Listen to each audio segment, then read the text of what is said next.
Hello students, myself doctor Prasoon Hada. आज हम पढ़ेंगे unit magnetic properties of transition metal complexes, जिसमें हम पॉइंट डिस्कस करेंगे टाइप्स ऑफ मैग्नेटिक बिहेवियर। हम सभी जानते हैं कि एक अणु में इलेक्ट्रॉन दो प्रकार की गतियां दर्शाता है। पहला, इलेक्ट्रॉन नाभिक के चारों तरफ एक कक्षक में गति करता है, जिसे कक्षीय गति कहते हैं।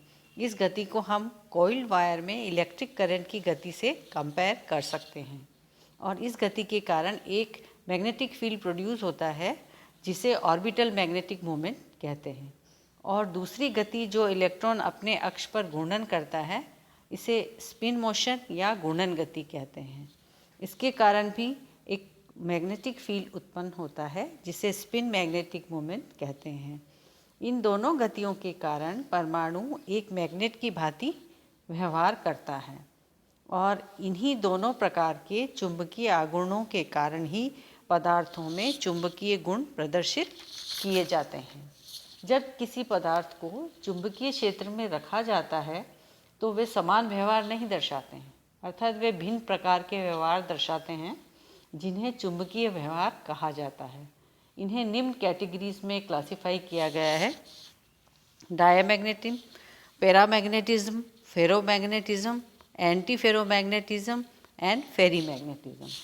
इसे हम प्रतिचुंबकत्व, अनुचुंबकत्व, लोह चुंबकत्व, प्रतिलोह चुंबकत्व और लघु लोह चुंबकत्व भी कह सकते हैं। सबसे पहला पॉइंट हम लेते हैं डायमैग्नेटिज्म या प्रतिचुंबकत्व। वे पदार्थ जो चुंबकीय क्षेत्र में रखने पर क्षेत्र की तीव्रता को निर्वात की अपेक्षा कम कर देते हैं, प्रतिचुंबकीय पदार्थ कहलाते हैं। यह एक मूल गुण माना गया है, क्योंकि प्रत्येक पदार्थ द्वारा प्रदर्शित किया जाता है, परंतु अनुचुंबकत्व प्रभाव की उपस्थिति के कारण यह प्रभाव दब जाता है। चुंबकीय बल रेखाएं इनसे बचकर निकल जाती हैं। वे चुंबकीय क्षेत्र द्वारा प्रतिकर्षित किए जाते हैं। ये पदार्थ अपने आप को चुंबकीय क्षेत्र के लंबवत रखते हैं। यहाँ चित्र में दिखाया गया है कि चुंबकीय बल रेखाएं पदार्थ से दूर जा रही हैं। ओरिजिन ऑफ डायामैग्नेटिज्म, उत्पत्ति कहाँ से हुई है डायामैग्नेटिज्म की? चुंबकत्व की उत्पत्ति, यदि दो इलेक्ट्रॉन एक ही कक्षक में युग्मित हैं तो वे विपरीत चक्रण में ही होंगे। तब एक इलेक्ट्रॉन द्वारा उत्पन्न चुंबकीय आघूर्ण दूसरे इलेक्ट्रॉन के चुंबकीय आघूर्ण द्वारा निरस्त कर दिया जाता है, क्योंकि दोनों इलेक्ट्रॉनों का चुंबकीय आघूर्ण समान एवं विपरीत होता है। जिन पदार्थों में सभी इलेक्ट्रॉन युग्मित हैं, उनका परिणामी चुंबकीय आघूर्ण शून्य होता है। फलस्वरूप पदार्थ प्रतिचुंबकीय होता है। प्रतिचुंबकत्व टेम्परेचर इंडिपेंडेंट, तापमान स्वतंत्र होते हैं। प्रतिचुंबकीय पदार्थों के लिए B is less than H। B पदार्थ के अंदर का चुंबकीय क्षेत्र है और H है मैग्नेटिक फील्ड की इंटेंसिटी या बाह्य मैग्नेटिक फील्ड की तीव्रता। साई का मान इसमें ऋणात्मक होता है, जो कि चुंबकीय सहनशीलता या मैग्नेटिक ससेप्टिबिलिटी कहलाती है।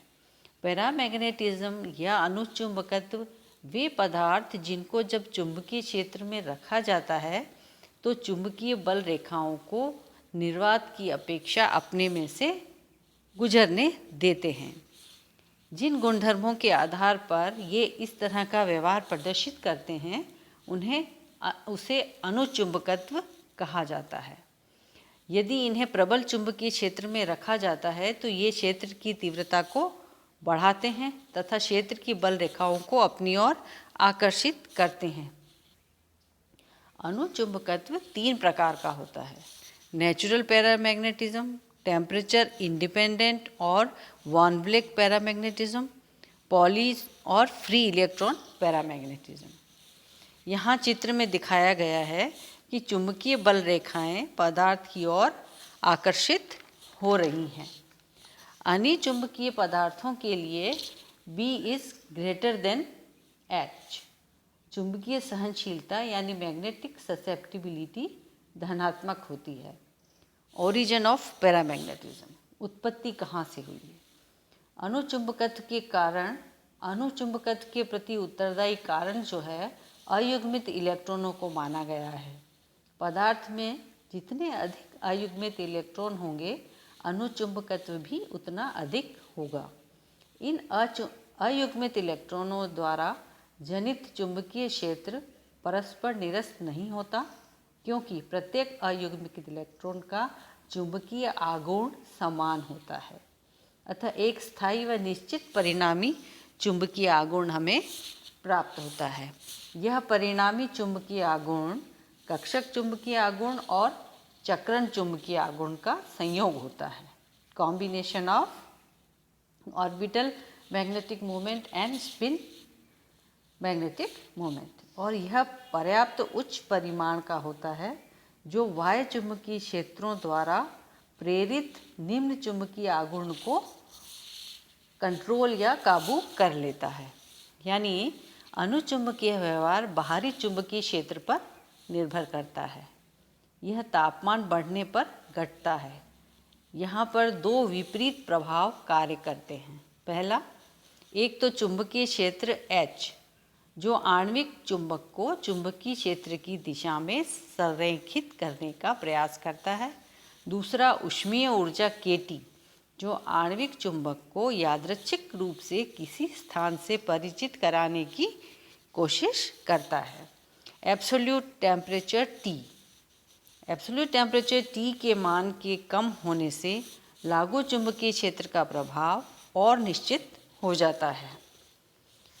नेक्स्ट है फेरोमैग्नेटिज्म या लोह चुंबकत्व। यह एक विशेष प्रकार का चुंबकीय व्यवहार है जिसे वे पदार्थ दर्शाते हैं जिनमें कक्षक की गति असंतुलित होती है तथा वे जो अयुग्मित इलेक्ट्रॉन रखते हैं तथा क्षेत्र में रखने पर ये क्षेत्र की रेखाओं को अपनी ओर आकर्षित करते हैं, परंतु चुंबकीय क्षेत्र को हटा देने पर भी इनमें क्षेत्र का प्रभाव शून्य नहीं होता बल्कि बना रहता है। लोह चुंबकत्व के कारण क्या हैं? स्टडीज़ ये बतलाती हैं कि लोह चुंबकत्व दिखलाने वाले पदार्थ जालक संरचना रखते हैं।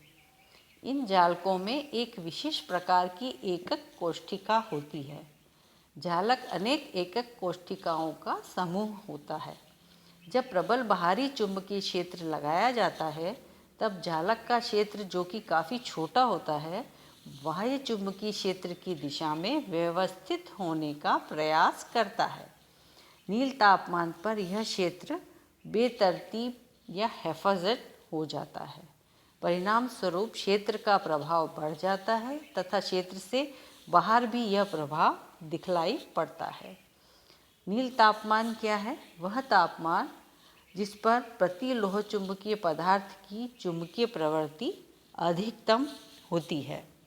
ऊष्मीय गतियाँ जो हैं प्रति समानांतर व्यवस्था को नष्ट कर देती हैं और पदार्थ अनुचुंबकीय हो जाता है। नेक्स्ट है प्रति लोह चुंबकत्व यानी एंटी फेरोमैग्नेटिज्म। इसे लोह चुंबकत्व को स्थायी रूप से बनाए रखने हेतु उत्पन्न किया जाता है। यह प्रभाव आयरन ऑक्साइड में मैग्नीज ऑक्साइड मिलाकर एक साथ गर्म करके ठंडा करके उत्पन्न किया जाता है। कच्चे लोहे या कोर आयरन में यह प्रभाव आसानी से उत्पन्न किया जाता है। इसके फलस्वरूप एक छोटा क्षेत्र उत्पन्न होता है जो दीर्घकाल तक लोह चुंबकत्व प्रभाव को बनाए रखता है। इसके एग्जाम्पल्स हैं MnO, MnO2, Mn2O3 एक्सेट्रा। प्रति लोह चुंबकीय पदार्थों का चुंबकीय आघूर्ण का मान शून्य होता है। इनके मध्य इलेक्ट्रॉन का समानांतर व प्रति समानांतर फ्लक्स संतुलित रहता है, जिसे क्षेत्र के सापेक्ष निम्न प्रकार से प्रदर्शित किया जाता है, जैसा कि चित्र में दिखाया गया है। लास्टली हम लेते हैं फेरी मैग्नेटिज्म यानी लघु लोह चुंबकत्व। प्रति लोह चुंबकत्व पदार्थ की भांति लघु लोह चुंबकीय पदार्थों में भी अणुओं के चुंबकीय आघूर्ण का अलाइनमेंट विपरीत दिशा में ही होता है। लघु लोह चुंबकीय पदार्थों में चुंबकीय आघूर्ण की पारस्परिक क्रिया के फलस्वरूप चुंबकीय आघूर्ण का अपूर्ण निरस्तीकरण होता है। चक्रण के अपूर्ण निरस्तीकरण के कारण लोह चुंबकीय पदार्थ को लघु लोह चुंबकीय पदार्थ कहते हैं।